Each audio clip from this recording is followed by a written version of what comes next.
हिंदी में यूपीएससी की तैयारी से संबंधित प्रोग्राम्स को देखने के लिए सब्सक्राइब करें स्टडी IQ IAS हिंदी।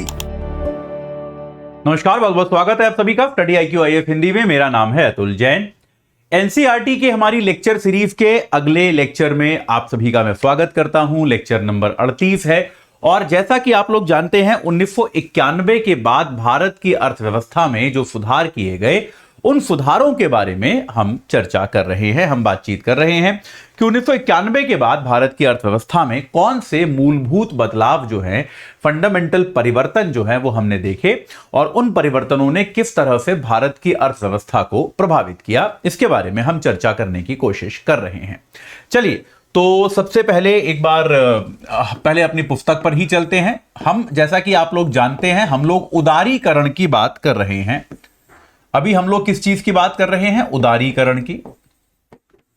और उदारीकरण की प्रक्रिया की चर्चा के बीच में हम लोग कहीं पर हैं और हमको अगला जो चर्चा इसमें करना था, जो मैंने पिछली क्लास में शुरू कराकर फिर रोक दिया, वो थी कर सुधार की बात। मुझे लगा क्योंकि कर सुधार एक थोड़ी इंपॉर्टेंट चीज है जो आपको समझ में अच्छे से आनी चाहिए। आगे जाकर भी जब आप यूपीएससी या किसी अन्य परीक्षा की तैयारी के लिए पूरी तरह से डिटेल में इकोनॉमिक्स पढ़ेंगे, अभी तो आप केवल एनसीईआरटी पढ़ रहे हैं, लेकिन आगे जाके आपको और भी थोड़ी इकोनॉमिक्स पढ़नी पड़ेगी। तो आप जब इकोनॉमिक्स पढ़ेंगे या फिर आमतौर पे आप करंट अफेयर्स भी पढ़ते हैं, तो आपको जो है टैक्सेशन में जो रिफॉर्म्स हैं, भारत का जो टैक्सेशन रिफॉर्म है या कर सुधार की जो प्रक्रिया रही है, उसके बारे में पढ़ना पड़ता है, उसके बारे में आपको जानकारी प्राप्त होनी चाहिए। तो मुझे लगा यार कि अब आपको पढ़ा ही रहा हूं तो कम से कम बेसिक्स तो क्लियर कर दूं ना। ऐसा नहीं होना चाहिए कि क्या होता है, देखिए ये मैं थोड़ा मानता हूं इस बात को कि आप क्योंकि सिर्फ इसलिए कि मैं एनसीईआरटी पढ़ा रहा हूं, इसका मतलब ये नहीं होना चाहिए कि मैं एनसीईआरटी के बाहर कुछ भी ना पढ़ाऊं। इसका मतलब ये नहीं होना चाहिए। मेरा ये मानना है कि कम से कम अगर आप एनसीईआरटी से भी पढ़ रहे हो तो जो कॉन्सेप्ट आ रहा है वो आपको क्लियर हो जाना चाहिए, उस कॉन्सेप्ट में कोई कमी नहीं रहनी चाहिए। चलिए, तो अब हम बात करेंगे कर सुधार की। कर मतलब आपको पता है टैक्स, ये तो मुझे बताने की आवश्यकता नहीं है, कई बार लोग हिंदी में कंफ्यूज होते हैं। कर मतलब टैक्स। तो भारत ने, जब भारत आजाद हुआ तो हमने अपनाया समाजवादी सिद्धांत। ये तो आपको मैं बता चुका हूं। जब हम स्वतंत्र हुए तो स्वतंत्रता के समय हमने अपनाया था एक समाजवादी सिद्धांत। और समाजवादी सिद्धांत जो है, समाजवादी विचारधारा क्या कहती है कि धन जो होता है, संपत्ति जो होता है, उसका होना चाहिए पुनर्वितरण। यानी कि आमतौर पे आर्थिक प्रक्रियाओं के जरिए धन संपत्ति जो है उसका वितरण जो होता है वो समानता पूर्वक नहीं होता। माफ कीजिएगा, धन संपत्ति का वितरण जो होता है वो समानता पूर्वक नहीं होता, वो एक रूप तरीके से नहीं होता। कुछ समाज के ऐसे वर्ग होते हैं, उद्योगपति वर्ग हो गए, पूंजीपति वर्ग हो गए, जिनके पास ज्यादा संपत्ति होती है, जिनके पास ज्यादा संसाधन होते हैं, और समाज के कुछ ऐसे वर्ग होते हैं जिनको इस धन संपदा संपत्ति में कोई खास अधिकार नहीं मिलता, जिनको कोई इसका हिस्सा नहीं मिल पाता। तो समाजवादी विचारधारा क्या कहती है कि हमको क्या करना चाहिए? जो धनाढ्य लोग हैं, जहां पर मैं लोग कह रहा हूं वहां लोगों के साथ साथ कंपनी, संस्थान, ये सब भी आ गए। धनाढ्य लोग हैं और निर्धन लोग हैं। भाई, दुनिया में दो तरह के लोग हैं। एक वो लोग हैं जिनके पास पैसे हैं, एक वो लोग हैं जिनके पास पैसे नहीं हैं। तो समाजवादी सिद्धांत ये कहता है कि सरकारों की नीतियां ऐसी होनी चाहिए कि धनाढ्य लोगों से पैसा लेकर निर्धनों को दिया जाए। ठीक है, किसी ना किसी तरीके से सरकार ऐसी नीतियां बनाए कि धनवान लोगों से पैसा ले, ज्यादा पैसा ले, और निर्धनों को वो पैसा किसी ना किसी प्रकार से प्राप्त हो। अब यार, ये तो हमने बचपन में रॉबिन हुड की कहानियां सुनी है कि यार रॉबिन हुड अमीर लोगों को लूटता था और वो पैसा गरीबों में बांट देता था। सरकार ऐसा तो नहीं कर सकती है ना, सरकार को ये करने का अधिकार तो नहीं है, सरकार को तो कानून के दायरे में रहना पड़ेगा। तो सरकार क्या करती है? सरकार धनवान लोगों पर लगाती है टैक्स। ठीक है, सरकार जो है वो क्या करती है? ये धन संपदा को इधर से उधर भेजने का तरीका क्या है? सरकार ऐसा तो कर नहीं सकती कि हर आदमी को बोल दे कि भाई जिसके पास 10 लाख से ज्यादा रुपए हैं वो अपने अपने 4-4 लाख रुपए गरीबों को बांट देगा। ऐसा तो सरकार नहीं कर सकती, ये तो कोई नियम कोई मानेगा भी नहीं, सरकार इसको लागू भी नहीं कर सकती। तो सरकार क्या करती है? टैक्स लगाती है। और टैक्स के पैसे को, टैक्स का पैसा कहां जाता है? सरकार के पास जाता है। और सरकार के ऊपर यह जिम्मेदारी होती है कि वो ये टैक्स से जो पैसा इकट्ठा हुआ है, टैक्स ज्यादा किससे लिया जाए? धनवान लोगों से लिया जाए। और ज्यादा खर्च किस पर किया जाए? निर्धन लोगों पर किया जाए। तो सरकार जो है धन का पुनर्वितरण जो है वो टैक्सेशन के माध्यम से, कराधान के माध्यम से करती है। क्षमा कीजिएगा। सरकार यह प्रयास करती है कि जो जिनके पास ज्यादा पैसा है उनसे हम ज्यादा टैक्स ले लें। भाई आप मान लीजिए साल के 20 लाख रुपए कमाते हैं तो सरकार आपसे काफी सारा टैक्स लेती है और वो टैक्स लेकर सरकार जो है उसको खर्च करती है। और खर्च करने में सरकार कई बार जो है उन वर्गों पर ज्यादा ध्यान देती है जिनके पास संपत्ति नहीं है। जैसे सरकार क्या करती है कि भाई अगर आप गरीब हैं तो आपको राशन फ्री मिल जाएगा, अगर आप गरीब हैं तो आपको जो है बहुत आपके टैक्स खत्म हो जाएंगे, लगभग आपको शून्य टैक्स या बहुत कम टैक्स देना पड़ेगा। अगर आप गरीब हैं तो आपको अन्य कई प्रकार के संसाधन जो हैं वो निःशुल्क मिल जाएंगे। कई बार सरकार जानबूझ के गरीबों के लिए अतिरिक्त संसाधन मुहैया कराती है। कई बार ऐसा हो जाता है कि सामाजिक संसाधन जो होते हैं उनका प्रयोग गरीब लोग ही करते हैं। जैसा भारत में आमतौर पे है कि भाई अगर जो है जैसे सरकारी स्कूल है, सरकारी स्कूल में शिक्षा फ्री होती है, ठीक है। अब सरकारी स्कूल में लेकिन टीचरों को तो तनख्वाह मिलती है, या बिल्डिंग का जो मेंटेनेंस है वो तो लगता है, हर सब सारा खर्चा जैसा किसी भी स्कूल का खर्चा है वैसे सरकारी स्कूल का भी खर्चा है। तो खर्चा कौन करता है? सरकार करती है। सरकार के पास अपना पैसा तो कहीं से है नहीं, सरकार वो पैसा क्या करती है? लोगों से टैक्स में लेती है। और आमतौर पे सरकारी स्कूलों में किसके बच्चे जाते हैं या सरकारी अस्पताल में कौन लोग इलाज कराते हैं? आमतौर पे वो लोग इलाज कराते हैं जिनके पास निजी स्कूल या निजी अस्पताल जाने के लायक धन संपदा नहीं होती, जिनके पास उतने संसाधन नहीं होते, वो लोग सरकार की सुविधाओं का प्रयोग करते हैं। इसका मतलब ये नहीं है कि कोई और व्यक्ति सरकारी स्कूल में पढ़ नहीं सकता। अगर भाई देश के प्रधानमंत्री का बच्चा भी चाहे तो सरकारी स्कूल में पढ़ सकता है, कोई दिक्कत नहीं है। कई इस तरह के एग्जाम्पल आए हैं कि कई जिलों के कलेक्टरों ने अपने बच्चों के दाखिले कराए हैं सरकारी स्कूल में, काफी इसकी प्रशंसा की गई है कई बार। लेकिन आमतौर पर तब भी अगर हम समाज में एक आमतौर पर वितरण देखें तो हम पाएंगे कि सरकारी स्कूल हो या सरकारी अस्पताल हो, उसका प्रयोग आमतौर पे जो विपन्न समुदाय है जिसके पास ज्यादा संपत्ति नहीं है वो करता है। तो एक तरह से आपने क्या किया? धनाढ्य से पैसा लिया और निर्धन को दिया। तो जब तक हम समाजवादी सिद्धांत को फॉलो करते रहे, सरकारों का यह मानना था कि धनाढ्य लोगों पर टैक्स और बढ़ाते जाना चाहिए। मतलब समाजवादी विचारधारा में लगभग सरकारों की मानसिकता यह होती है कि पैसा कमाने, लाभ कमाने, धनवान होने को एक प्रकार से गलत माना जाता है। मतलब यह माना जाता है कि यह कोई बहुत अच्छी चीज नहीं है। इसी विचारधारा का कई बार आप लोग भी प्रदर्शन करते हैं कमेंट्स में, जब आप में से कई लोग लिखते हैं कि सर ये तो बिजनेस है ना। जैसे ये कई बार मैंने आप लोगों को क्लासेस में बताया भी है, जब मैं अपनी हिंदू की क्लास में किसी चीज का विज्ञापन करता हूं तो आप बोलते हैं अरे सर ये तो बिजनेस है, कोचिंग का तो बिजनेस है। तो मैं कहता हूं हाँ कोचिंग का बिजनेस है। मतलब इसमें किसी को कोई संदेह है क्या?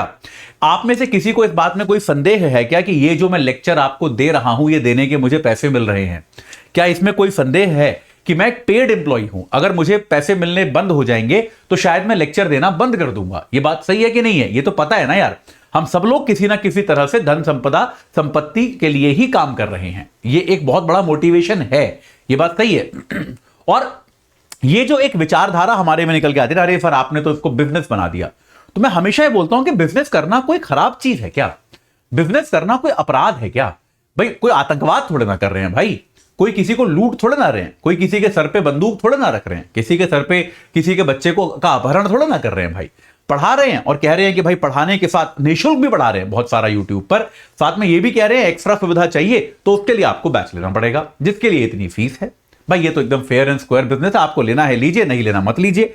तो एक क्या हुआ, भारत में स्वतंत्रता के बाद अति समाजवादी विचारधारा के कारण जिसको हम कहते हैं एक बिजनेस विरोधी मानसिकता जो है वो आती गई, और इसके कारण सरकारों ने क्या किया, न सिर्फ व्यक्तियों पर बल्कि बिजनेसेस पर इतने ज्यादा टैक्स बढ़ा दिए कि लोग जो है उन टैक्सों से हो गए परेशान। अब टैक्सों को लेकर भी कई बार क्या होता है, लोगों के दिमाग में एक बहुत बड़ी भ्रांति होती है कि अगर आप टैक्स बढ़ा दोगे तो आपका राजस्व बढ़ जाएगा, जो कि एकदम गलत है। इसके लिए बहुत एक बड़े अर्थशास्त्री थे लाफर साहब ने एक सिद्धांत दिया है जो आपकी एनसीईआरटी में नहीं है, आपको अभी पढ़ाऊंगा। यूपीएससी में पूछा जा चुका है लाफर कर्व, याद रखिएगा, तो आपको अभी बताऊंगा। लेकिन उसके पहले, चर्चा को आगे बढ़ाने के पहले आपको बता दूं कि भाई अगर आप यूपीएससी की तैयारी के लिए इस बात को लेकर चिंतित हैं कि कौन सी पुस्तकें पढ़ी जाएं, तो हमारी 18 किताबों का सेट है एजे लाइव कोड लगा के 4,999 रुपए में। 4,099, माफ कीजिएगा 4,999 पहले होता था, अभी सेल में ये 4,099 रुपए का है, मात्र 4100 रुपए का आपको ये सेट मिल जाएगा। तो इसके अगर आप इसको ले लेंगे तो आपको अन्य कोई पुस्तक नहीं खरीदनी पड़ेगी। साथ के साथ अगर आप एनसीईआरटी की तैयारी कर रहे हैं तो याद रखिए कि एनसीईआरटी की हमारी 5 किताबों का सेट जो है वो आपको मात्र अभी मिल जाएगा 1,099 रुपए का, यानी कि 1,100 रुपए का मिल जाएगा। एजे लाइव कोड लगा के नॉर्मली 1,500 रुपए का होता है, तो भाई इस पर भी डिस्काउंट है। आप अगर ये ले लेंगे तो एनसीईआरटी की किताबों में जो बेकार की चीजें हैं उनको आपने हटा दिया है, काम की चीजों को रख लिया है, तो आपकी एनसीईआरटी की तैयारी जो है वो अच्छे से हो जाएगी। ठीक है, चलिए अब आगे बढ़ते हैं। तो कराधान को लेकर अक्सर यह माना जाता है कि टैक्स की दरों को आप जैसे जैसे बढ़ाते जाएंगे वैसे वैसे क्या हो जाएगा, टैक्स से आने वाला राजस्व बढ़ता जाएगा। जैसे मतलब सीधी सीधी बात मान लीजिए, अगर आप 10% टैक्स ले रहे हैं तो राजस्व जो है जितना होगा, अगर आप 20% टैक्स ले रहे हैं तो राजस्व जो है वो 2 गुना होगा। यह एक मान्यता थी, लेकिन लाफर कर्व यह कहता है कि ऐसा सही नहीं होता। लाफर ने क्या कहा, लाफर कर्व क्या कहता है, बहुत ही सिंपल सी बात है, समझ लीजिएगा। मैं आपको प्रैक्टिकल एग्जांपल देके समझाऊंगा, बहुत इजीली आपको समझ में आ जाएगा, और ये पूछा जा चुका है यूपीएससी में। ठीक है, तो भाई लाफर कर्व क्या कहता है, लाफर कर्व कुछ इस तरह का होता है। यह क्या कहता है, जैसे मान लीजिए टैक्सेशन की हम बात कर रहे हैं, यह कहता है यह टैक्स की दर है, यह टैक्स की दर है और यह टैक्स से होने वाला राजस्व है। यह आपका लाफर कर्व है। तो लाफर कर्व यह कहता है कि अगर आप शुरू में एक सीमा तक टैक्स की दरों को बढ़ाओगे तो राजस्व बढ़ेगा, कोई दिक्कत नहीं है। जो आपका यह सिद्धांत था यह लागू रहेगा, इस पॉइंट तक यह लागू रहेगा कि जैसे जैसे आप देखिए टैक्स की दर बढ़ रही है वैसे वैसे टैक्स से होने वाला राजस्व भी बढ़ता जा रहा है। यह बात सही है। लेकिन अगर एक इसमें क्या होता है, एक सूटेबल पॉइंट आता है यहां पर कि अब इससे ज्यादा राजस्व नहीं हो सकता, उससे ज्यादा अगर आप टैक्स की दर कर दोगे तो उल्टा आपका राजस्व गिरना शुरू हो जाता है। ऐसा क्यों होता है? अगर आप एक सीमा से ज्यादा टैक्स की दर कर दोगे तो आपके राजस्व की जो मात्रा है उसमें गिरावट आनी शुरू हो जाती है, उसमें जबकि आनी चाहिए थी वृद्धि। भाई आप टैक्स की दर बढ़ा रहे हो तो आपका राजस्व बढ़ना चाहिए था, आपका कायदे में राजस्व ऐसे जाना चाहिए था ना। आप टैक्स की दर बढ़ा रहे हो तो, पर ऐसे ना जाकर वो गिरना शुरू हो जाता है। ऐसा क्यों होता है? क्योंकि अगर टैक्स की दर एक लिमिट से ज्यादा होती है तो इसके 2 प्रभाव पड़ते हैं। पहला प्रभाव पड़ता है जो कि ऑब्वियस है, जिसको हम कहते हैं कर अपवंचन, यानी कि टैक्स की चोरी। यार देखो सीधी सीधी बात है, अगर सरकार मेरे से, आज की तारीख में मैं अपनी बात करता हूं कि भारत सरकार जो है मेरे से आय पे लगभग 30% इनकम टैक्स लेती है ना, तो थोड़ा बचत करके यहां वहां करके 20% के आसपास में सरकार को इनकम टैक्स देता हूं टोटल मिला के। तो मान लीजिए 20% इनकम टैक्स है। थोड़ा टैक्स देने में दुख तो सबको होता है यार, कि आपको लगता है कि इतनी मेहनत करके आपने पैसा कमाया, सरकार ने टैक्स ले लिया। लेकिन चलिए 20% टैक्स है, कोई बात नहीं यार, मुझे लगता है कि चलो कोई बात नहीं, मैं मान के चलता हूं कि मैं जितना पैसा कमा रहा हूं मैं मानता हूं कि उसमें से मैं 20% कम ही कमा रहा हूं, मैं तो अपनी तनख्वाह को कम ही मान के चलता हूं। तो कर अपवंचन जो है, तो मैं क्या करता हूं, मैं कर अपवंचन नहीं करता। भाई जितना मेरे को तनख्वाह आती है मैं शांति से एकदम सम्मान के साथ, इज्जत के साथ उसका एक हिस्सा सरकार को टैक्स में दे देता हूं, बात खत्म हो गई। ऐसा शायद मैं इसलिए करता हूं कि सरकार जो मेरे से टैक्स ले रही है वो 20-30% की रेंज में है। अब एक बार के लिए मान लीजिए कल को सरकार ऐसा नियम बना दे कि आपकी जितनी तनख्वाह या जितना पैसा आपको मिल रहा है उसमें 70% टैक्स है। एग्जाम्पल के लिए बोल रहा हूं कि मान लीजिए सरकार ऐसा कह दे कि भैया टैक्स ऐसे नहीं है, आपसे 20-30% टैक्स है, मैं ईमानदारी से दे रहा हूं, मुझे कोई दिक्कत नहीं है। ज्यादातर लोग मेरे आसपास जो भी भाई सैलरी वाले लोग हैं वो ईमानदारी से अपना टैक्स चुका रहे हैं कि ठीक है यार 20% 30% है, कोई बात नहीं, इतना तो हम दे सकते हैं, हम ये मान के ही चल लेते हैं कि तनख्वाह उतनी कम है।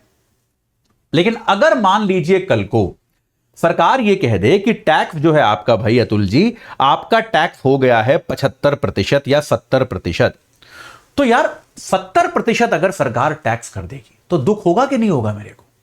फिर मुझे लगेगा कि यार मैं इतनी मेहनत करके, इतना रिसर्च करके पढ़ा रहा हूं, उसके लिए मेरे को पैसा मिल रहा है, 70% सरकार के पास चला जा रहा है, यार क्या है भाई ये सब? तो मैं क्या करूंगा, फिर मैं कर अपवंचन के तरीके सोचना शुरू करूंगा। और यह दुनिया में हर जगह होता है, यह ह्यूमन नेचर है कि एक लिमिट तक मैं टैक्स दे देता हूं, कोई बात नहीं, ज्यादा नहीं सोचता। कुछ लोग इसमें भी पैसे चुराते हैं, लेकिन नहीं चुराते लोग, ठीक है यार, मतलब मैं नहीं चुराता, जैसे कि ठीक है यार दे दिया। अगर सरकार 70-75% टैक्स कर देगी तो शायद फिर मैं क्या करूंगा, मैं अपनी कंपनी को बोलूंगा कि आप मेरे को तनख्वाह बैंक में मत दो, भले ही आप मुझे थोड़े से पैसे कम दे दो। अभी अगर आप मुझे मान लो 50,000 रुपए दे रहे हो, तो आप मुझे भले ही 50 की जगह 40,000 दे दो, लेकिन आप मुझे कैश में तनख्वाह दो। फिर मैं कंपनी पे ये कहूंगा मेरे अकाउंट में मत दो, फिर आप मुझे नकद में वेतन देना शुरू करो। क्योंकि अगर आप मुझे 50,000 60,000 रुपए मेरे अकाउंट में दे रहे हो यार, 70% तो मुझे सरकार को देना पड़ रहा है। उससे अच्छा तो यह है ना कि मैं ऑन पेपर क्या दिखाऊंगा, मेरे को 10,000 रुपए मिलते हैं, बस 10,000 में सरकार को टैक्स दे दूंगा और बाकी 50,000 में कैसे लूंगा, कैश में लूंगा। उनको बोलूंगा आप एक काम कीजिए, आप मेरे को कैश दे दीजिए हाथ में। मैं ऐसी बात करनी पड़ेगी मेरे को अपनी कंपनी से, अगर सरकार 70% टैक्स कर दे। बात सही है, लॉजिकल है कि नहीं है? तो एक ये जो होता है इसको कहते हैं कर अपवंचन। पहला कारक तो ये होता है कि यार अगर टैक्स बहुत ज्यादा बढ़ जाए तो क्या आता है, इससे आता है कर अपवंचन। लोग टैक्स की चोरी शुरू कर देते हैं, जो कि लोग आमतौर पे नहीं करते, मैनेजेबल टैक्स है, लोग दे देते हैं, कोई बात नहीं। ज्यादा बढ़ा दोगे लोग चोरी करना शुरू कर देंगे। पहली चीज सिंपल सी ये है। दूसरी चीज जो होती है वो होता है कि अर्थव्यवस्था में प्रयास कम हो जाता है। अर्थव्यवस्था में प्रयास कम हो जाता है, अर्थव्यवस्था में उत्पादन घट जाता है। जैसे मान लीजिए आज मैं एक बिजनेस करता हूं, या मैं एक कुछ भाई अपनी कंपनी खोलता हूं, अपना बिजनेस चलाता हूं, कुछ काम करता हूं, या किसी नौकरी में भी आदमी इसलिए मेहनत करता है ना कि यार उसके पैसे बढ़ेंगे।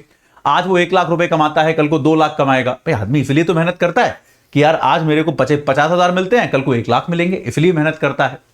तो मान लीजिए मैं रात दिन जी तोड़ मेहनत कर रहा हूं, उत्पादन के लिए का प्रयास कर रहा हूं, अलग अलग तरह का जो भी मैं उत्पाद बनाता हूं उसमें परिश्रम कर रहा हूं, यह सोचकर कि मेरी आय बढ़ेगी। लेकिन अगर मुझे ऐसा लगने लगे कि यार मेरी आय मान लीजिए 50,000 से बढ़ के 1 लाख हो गई, तो ये जो अतिरिक्त 50,000 मुझे आ रहे हैं, इनमें से 40 तो सरकार ही रख लेगी यार। तो आपको लगता है मैं उतनी मेहनत करूंगा जितनी मैं अभी कर रहा हूं? नहीं करूंगा ना। मुझे लगा फिर मुझे फायदा क्या होगा भाई, जो मैं एक्स्ट्रा पैसा कमाऊंगा सारा का सारा तो सरकार रख लेगी यार।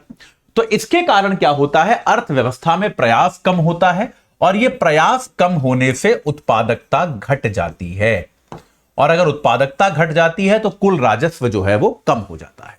यह वाला पॉइंट जो है पूरा का पूरा आपकी एनसीईआरटी में नहीं दिया हुआ है, लेकिन यहां पर आया तो आपको बताना जरूरी था, इसीलिए मैं कह रहा था चैप्टर लंबा जाएगा। मैं इसमें आपको कई सारे एडिशनल कॉन्सेप्ट्स ऐसे बता रहा हूं जो आपकी पुस्तक में नहीं है, लेकिन आपके लिए यूपीएससी के लिए आवश्यक है, या किसी और एग्जाम के लिए भी आवश्यक है। तो कृपया इनको आप याद करते चलें, ठीक है? ये बात क्लियर हो गई। तो ये जो है, ये वक्र जो है, ये कर्व जो है, इसको लाफर वक्र कहा जाता है। वक्र मतलब कर्व, ग्राफ, वक्र, इसको लाफर वक्र कहा जाता है। और ये जो है ये बताता है कि भाई अगर आपका टैक्सेशन जो है, टैक्स की दर आपकी एक सीमा से ज्यादा हो जाए तो वास्तविकता में उससे राजस्व घटना शुरू हो जाता है। यह बात लाफर कर्व कहता है, लाफर वक्र ये बात हमको बताता है।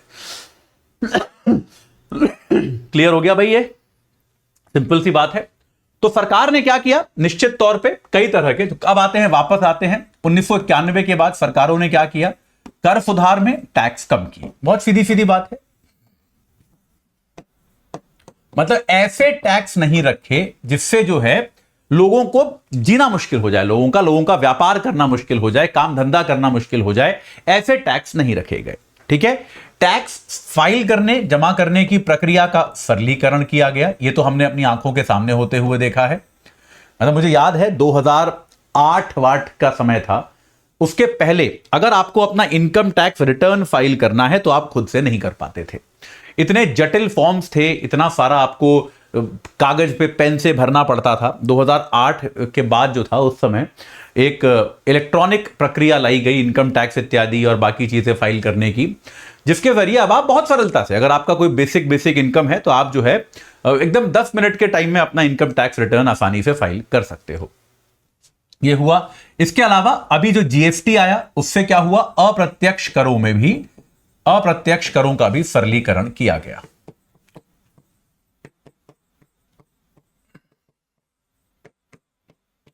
अप्रत्यक्ष कर क्या होते हैं भाई, ये बता दिया जाए क्या? चलिए बता देते हैं। टैक्सेशन जो होती है वो 2 प्रकार की होती है, एक होती है प्रत्यक्ष, एक होती है अप्रत्यक्ष, एक होती है डायरेक्ट और इनडायरेक्ट। प्रत्यक्ष कर क्या होता है भाई? प्रत्यक्ष कर वो होता है वो जिस पर लगता है वही पे करता है। जैसे इनकम टैक्स है, ये प्रत्यक्ष कर का क्लासिक एग्जांपल है कि भाई प्रत्यक्ष कर क्या है कि भाई इनकम टैक्स है, सरकार ने जिस पर लगाया उसी की जेब से ये पैसा निकलेगा। जैसे सरकार ने मान लीजिए मुझ पर इनकम टैक्स लगाया मेरी आय देखकर, तो मैं ही उस पैसे को दूंगा, वो इनकम टैक्स कोई और नहीं देगा, वो मैं ही दूंगा, मेरे ही खाते से मेरी ही जेब से निकल के सरकार पे जाएगा। तो ये कहलाता है प्रत्यक्ष कर। या कॉर्पोरेट टैक्स है भाई, जो कंपनियों के लाभ पे टैक्स लगता है कि भाई कोई कंपनी है मान लो 1 करोड़ रुपए का लाभ कमाती है, तो उस पर उसको 22% अगर टैक्स देना है तो ये 22 लाख रुपए कंपनी ही देती है, कोई और नहीं देता। ये हो गया आपका प्रत्यक्ष कर। अप्रत्यक्ष कर का एग्जाम्पल आप सभी ने जीवन में कहीं ना कहीं रेस्टोरेंट में खाना खाया होगा। तो आप अगर रेस्टोरेंट में खाना खा रहे हैं, मान लीजिए आपने खाना खाया, आपके खाने का बिल आया 500 रुपए, आप गए दोस्तों के साथ खाने वाने, खाने का बिल आया 500 रुपए। तो जब आपके पास बिल आता है तो उस पर क्या लिखा होता है? खाने का बिल 500 रुपए, 2.5% state GST, 2.5% central GST, total GST हो गया 5%। तो आपका बिल कितना हो जाता है? 525 रुपए। ये होता है कि नहीं होता? जीएसटी आपको देना पड़ता है 2.5% स्टेट और सेंट्रल का, तो आपको 5% जीएसटी देना पड़ता है। ये क्या है भाई? अब देखिए, सरकार जीएसटी आपसे नहीं मांग रही, जीएसटी उपभोक्ता पे नहीं लगता, जीएसटी लगता है व्यापारिक प्रतिष्ठान पे। जिस रेस्टोरेंट में आपने खाना खाया, सरकार उससे कह रही है कि भैया तुमने इसकी बिक्री करी तो लाओ हमें टैक्स दो। वो रेस्टोरेंट वाला क्या कर रहा है? ये टैक्स अपने ग्राहक पे ट्रांसफर कर रहा है, अपने ग्राहक से वो टैक्स वसूल रहा है। तो ये कहलाते हैं अप्रत्यक्ष कर, कि लगा था उस बिजनेस पर, लेकिन बिजनेस अपनी जेब से नहीं दे रहा है। बिजनेस जो है वो क्या कर रहा है? वो ग्राहक से लेकर आपको दे रहा है। और ये हर चीज में है। आप अगर अमेजॉन से कुछ ऑर्डर करते हैं आज की तारीख में, या आप मान लीजिए कहीं से टीवी लेते हैं, आप कोई चीज लेके देखिए तो आपको ऐसे ही मिलेगा। उसका आपको दुकानदार बताएगा सर टीवी 40,000 रुपए का है फॉर एग्जाम्पल। तो लेकिन आपको जब बिल बना के देगा तो बिल ऐसे बना के नहीं देगा, बिल में लिखा होगा टीवी की, मान लो टीवी पे 15% जीएसटी, 18% जीएसटी, जितना भी है पता नहीं मेरे को, मान लो, तो वो आपको बिल ऐसा देगा कि टीवी है आपका 34,000 का और उस पर 18% जीएसटी लग के कुल मिला के वो 40,000 होगा। ये हर जगह है। आप अगर हमारा कोर्स भी खरीदते हैं तो हमारे हर कोर्स में यही है कि आप जो आपको हम प्राइस बताते हैं, जैसे आजकल डिस्काउंट चल रहा है तो आपको अगर फाउंडेशन कोर्स चाहिए तो आपको आजकल 26,999 का मिल जाएगा। तो जब आप ये कोर्स खरीदेंगे और आपको बिल मिलेगा तो बिल में ऐसा लिखा होगा कि कोर्स है कुछ, मतलब मान लीजिए 24,000 रुपए का फॉर एग्जांपल, और उस पर 18% जीएसटी है, तो 18% जीएसटी उसमें जोड़ा गया होगा, तब जाके बिल का दाम जो है वो 26,999 पहुंचेगा। हम आपको जो दाम बताते हैं वो जीएसटी इंक्लूसिव होता है, लेकिन ये सारे पैसे हमारी जेब में नहीं जाते, सारे पैसे संस्थान को नहीं मिलते। संस्थान को इनमें से एक हिस्सा निकाल के सरकार को जीएसटी के तौर पर देना पड़ता है। तो इस तरह के टैक्सेशन को हम कहते हैं अप्रत्यक्ष कर। तो भारत में क्या था 2016 के पहले? अप्रत्यक्ष कर जो है वो बहुत सारे थे, बहुत सारे अप्रत्यक्ष कर थे। हर राज्य अपने अलग अलग अप्रत्यक्ष कर लगाता था, जिसके कारण बहुत तरह की बिजनेस में, व्यापार में बहुत तरह की समस्याएं देखनी पड़ती थी। अक्सर भाई उत्पादन किसी और राज्य में होता है, माल किसी और राज्य का होता है, बिक्री किसी और राज्य में होती है, तो कई राज्यों के जीएसटी व्यक्ति को देने पड़ते थे, बहुत दिक्कत होती थी। 2016 में जीएसटी आया, जीएसटी ने आकर एक राष्ट्र एक टैक्स का नियम लगा दिया, यानी कि अब आप भारत के अंदर कहीं भी उत्पादन करें, कहीं भी बेचें, जीएसटी आपको एक जैसा ही देना पड़ेगा। तो यह एक बहुत बड़ा कराधान का सुधार जो है आपको देखने को मिला 2016 में जीएसटी के माध्यम से। तो बहुत ज्यादा सरलीकरण भी हुआ जीएसटी के माध्यम से। 2016 में यह प्रक्रिया जो है भारत में इंट्रोड्यूस की गई। वस्तु एवं सेवा कर, गुड्स एंड सर्विसेज टैक्स जो है भारत में लाया गया। ठीक है, तो इस तरह से कराधान में सुधार किया गया, और कराधान में सुधार की प्रक्रिया जो है वो भी अभी चल रही है। जैसा कि मैंने आपको बताया कि आर्थिक सुधार अभी खत्म नहीं हुए हैं, आर्थिक सुधार एक सतत प्रक्रिया है जो चल रही है। जैसे अभी आप देखेंगे इनकम टैक्स को लेकर भी वित्त मंत्री जी ने पिछले वर्ष में एक न्यू टैक्स रिजीम वो लेकर आई थी। अभी क्या है, जो पुरानी टैक्स रिजीम है, जो सामान्य तौर पे जिससे लोग टैक्स देते हैं, उसमें आप कुछ बचत करके अपना टैक्स बचा सकते हैं, कुछ इन्वेस्टमेंट करके, निवेश करके अपना टैक्स बचा सकते हैं। लेकिन अब क्या किया है वित्त मंत्री जी, एक ऐसी भी सिंपल सी रिजीम लेकर आई हैं कि आप क्या कर सकते हैं, सीधे सीधे अपनी इनकम डालो, उसका इतना प्रतिशत आपको टैक्स देना है, बात खत्म। बचत कितनी करोगे, क्या करोगे, इस सबका कोई प्रभाव नहीं पड़ेगा। ऐसा भी एक व्यवस्था धीरे धीरे आ रही है। तो टैक्स, और आने वाले वर्षों में ऐसा माना जा रहा है कि न्यू टैक्स रिजीम जो है, जिसमें किसी प्रकार की बचत इत्यादि का कोई योगदान नहीं होगा, वही टैक्स रिजीम फाइनल हो जाएगी। यह कहा जा रहा है कि नया इनकम टैक्स कोड अभी लिखा जा रहा है, अगले 6 महीने में शायद वो तैयार हो जाएगा। बजट के पहले भी कहा जा रहा है कि उसके बारे में बात की जा रही है कि बजट तक शायद वो उसके कुछ प्रमुख प्रावधान लागू हो जाएं।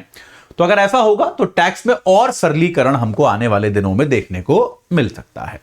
ठीक है, चलो, तो इसीलिए मैंने टैक्सेशन देखिए आपको कल नहीं पढ़ाया था। आज का कितना 20-25 मिनट निकल गए हमारे टैक्सेशन को पढ़ाने में, और ये जरूरी चर्चा थी। ये चर्चा ऐसी चर्चा थी जो मैं आपके साथ करना चाहता था। अब सिंपल है, अब आते हैं विदेशी विनिमय सुधार। चलिए ये एक चीज और बता देता हूं। तो विदेशी क्षेत्र में पहला सुधार जो किया गया वो विनिमय बाजार में किया गया। 91 में हमारी भुगतान की संतुलन की बहुत ज्यादा समस्या थी, जिसके लिए हमने रुपए का अवमूल्यन किया, और साथ के साथ रुपए को जो है हमने एक तरह से क्या कहते हैं, नियंत्रण से छोड़ दिया। बताता हूं आपको। विदेशी विनिमय बाजार, देखिए भारत में संकट क्या था कि हमारे यहां जो भुगतान का संकट था वो बहुत ज्यादा था। भुगतान संतुलन हमारा खराब था। भुगतान संतुलन खराब होने का मतलब यह है कि हम बहुत घाटे में हमारा भुगतान संतुलन चल रहा था। तो हमको इसके समाधान के लिए क्या करना था, हमको अपने आयात घटाने थे और निर्यात बढ़ाने थे। सीधी सीधी बात है कि नहीं है? आप अपने आयात घटाओगे और निर्यात बढ़ाओगे तो आपको बाहर का जो विदेशी मुद्रा है ज्यादा प्राप्त होगी, और आपका भुगतान संतुलन अपने आप सुधरना शुरू हो जाएगा। अब इसमें एक सिंपल सा कॉन्सेप्ट है जो मैं आपको अगले 3-4 मिनट में समझा दूंगा, और वहीं पे आज की क्लास खत्म हो जाएगी। लेकिन यह बहुत इंपॉर्टेंट कॉन्सेप्ट है, और कई बार वो लोग जो इकोनॉमिक्स कॉलेज में पढ़ के आते हैं उनको भी इस पर क्लैरिटी नहीं होती। चलिए, अब हम इसको बस एक बात जो समझेंगे वो है कि रुपए की कीमत का आयात निर्यात पर प्रभाव।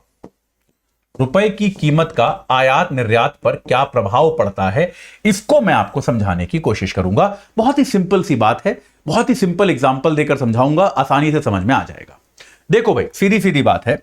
अब यहां पे एग्जांपल है, एग्जांपल में मैथमेटिक्स कैलकुलेशन आसान करने के लिए कुछ नंबर अज्यूम करूंगा, आप उनसे सहमत हो जाना।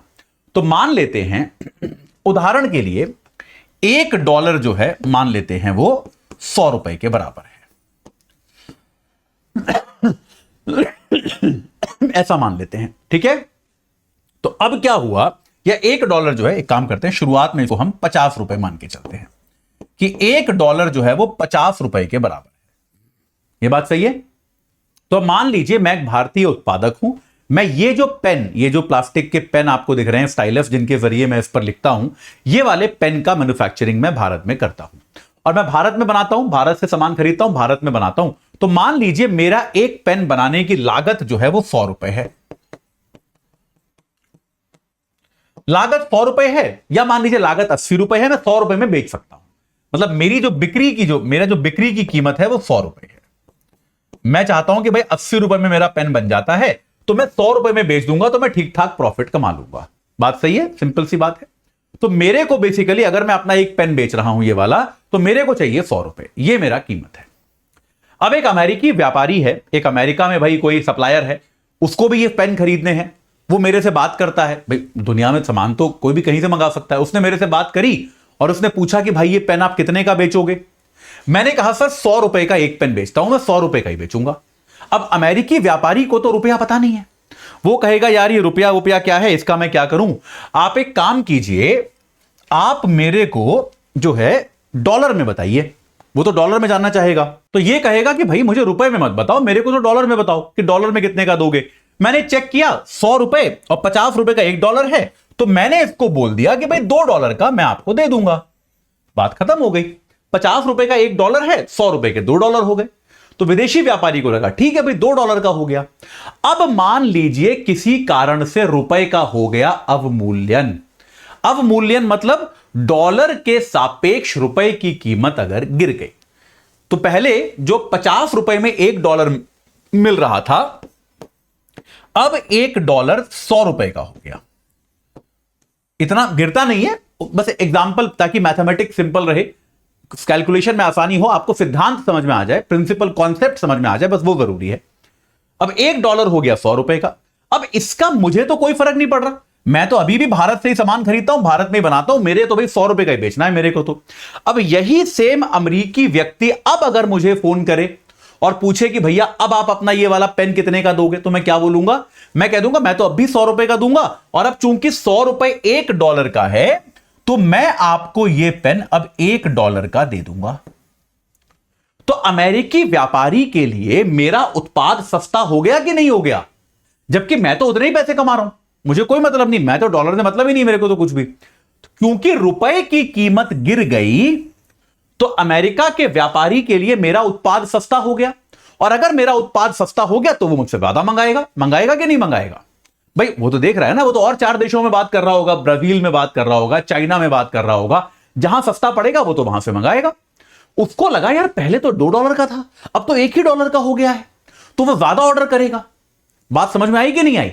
तो इस बात को समझिए कि जब रुपए का अवमूल्यन होता है, अगर रुपए का अवमूल्यन होता है तो क्या होता है? निर्यात जो है वो बढ़ता है। ये बात समझ में आ गई कि नहीं आ गई? निर्यात बढ़ेगा और आयात घटेगा, सेम लॉजिक से आयात घटेगा। और ऐसे ही अगर रुपया मजबूत होता है तो क्या होता है? आपका निर्यात घटता है और आपका आयात बढ़ता है। ठीक है, अब जैसे रुपया मजबूत होने का, बिल्कुल इस केस को उल्टा कर दो। पहले $1 $100 के बराबर था, उसने मुझसे पूछा कि भाई ये पेन कितने का बेच रहे हो, मैंने कहा $1 का, उसने कहा ठीक है मंगा लूंगा। अब रुपया जो है मजबूत हो गया, रुपया $50 का $1 मिलने लगा, उसने मुझे फिर से फोन किया कितने का बेच रहे हो, मैंने कहा $2 का। तो उसके लिए तो महंगा हो गया ना, पहले $1 का था अब $2 का हो गया। उसने कहा मेरे को नहीं मंगाना भाई, ये तो बहुत महंगा है, दाम डबल हो गए, सेम चीज के दाम डबल हो गए। तो इस बात को याद रखिए, रुपए का अवमूल्यन जो होता है उससे हमारा निर्यात बढ़ता है। तो होता क्या था? 1991 के पहले सरकार जो है क्या करती थी? मुद्रा की कीमत को नियंत्रण रखती थी। मुद्रा की कीमत कितनी होगी अंतरराष्ट्रीय बाजार में, इस पर सरकारी नियंत्रण होता था।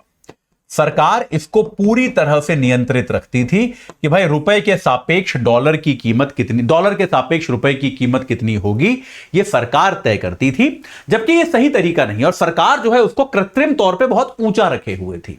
तो डॉक्टर मनमोहन सिंह जब वित्त मंत्री बने, तो वित्त मंत्री बनने के कुछ समय बाद ही उन्होंने रुपए की कीमत को 2 बार गिराया, और यह कहा जाता है कि करीब 60% तक रुपए की कीमत को नीचे लाया गया, जिससे भारत के आयात बढ़े, माफ कीजिएगा निर्यात बढ़े और आयात कम हुए, और हमारा भुगतान संतुलन जो है उसमें थोड़ी सी हमको राहत मिलनी शुरू हो गई।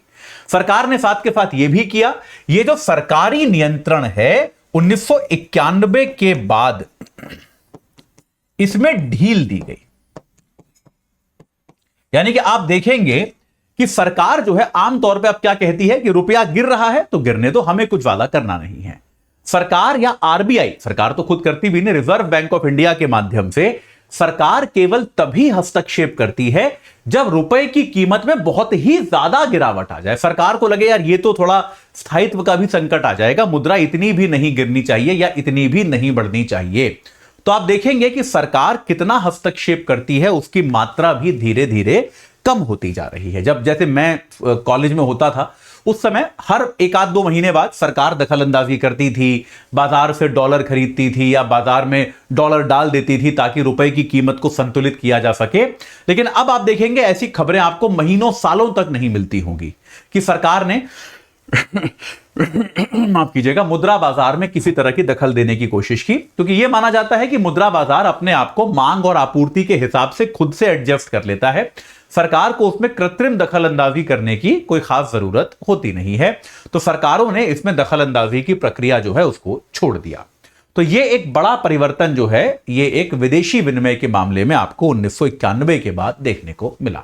ठीक है, चलिए समय हो गया है तो आज इतना ही पढ़ा पाएंगे और कोशिश करेंगे कि अगली और उसके अगली 2 क्लास और लग सकती हैं इस चैप्टर में। मैंने पहले भी कहा इसमें बहुत क्लास लगेंगी क्योंकि ये बहुत इंपॉर्टेंट चैप्टर है, इसको समझना बहुत ज्यादा जरूरी है। जाते जाते मैं आपको एक बार फिर से बता दूं कि अगर आप यूपीएससी की तैयारी कर रहे हैं और एनसीईआरटी को पढ़ने को लेकर आप थोड़े चिंतित हैं कि यार पढ़ रहे हैं किताबें तो समझ में नहीं आ रहा, काम का क्या है और काम का क्या नहीं है, तो हमारी 5 एनसीईआरटी किताबों का सेट है। एजे लाइव कोड लगा के 1099 रुपए में आप इनसे जुड़ सकते हैं और आप इसमें सारी काम की चीजें रखी हैं, history, geography, polity, economics, science and technology, यही 5 एनसीईआरटी पढ़नी होती हैं, 6ठी से लेकर 12वीं तक जहां जहां अवेलेबल हो। सबकी समरी एक साथ डाल दी गई है, आप इनको पढ़ लेंगे, एनसीईआरटी का प्रॉब्लम सॉल्व हो जाएगा। और दूसरा जो एक भाई बहुत इंपॉर्टेंट चीज है वो क्या है, अगर आप ये सोच रहे हैं कि भाई कौन सी किताबें ओवरऑल पढ़ी जाएं, तो हमारा 18 किताबों का सेट है, अभी सेल चल रही है, तो एनसीईआरटी 1099 में और 18 किताबों का सेट 4099 में मिल जाएगा अगर आप एजे लाइव कोड लगाएंगे। तो आज ही एजे लाइव कोड लगाकर इन पुस्तकों को खरीद लीजिए, अपनी तैयारी को एक सही आकार प्रदान कीजिए। इस क्लास से जुड़ने के लिए आप सभी का बहुत बहुत धन्यवाद। हिंदी में यूपीएससी की तैयारी से संबंधित प्रोग्राम्स को देखने के लिए सब्सक्राइब करें स्टडी IQ IAS हिंदी।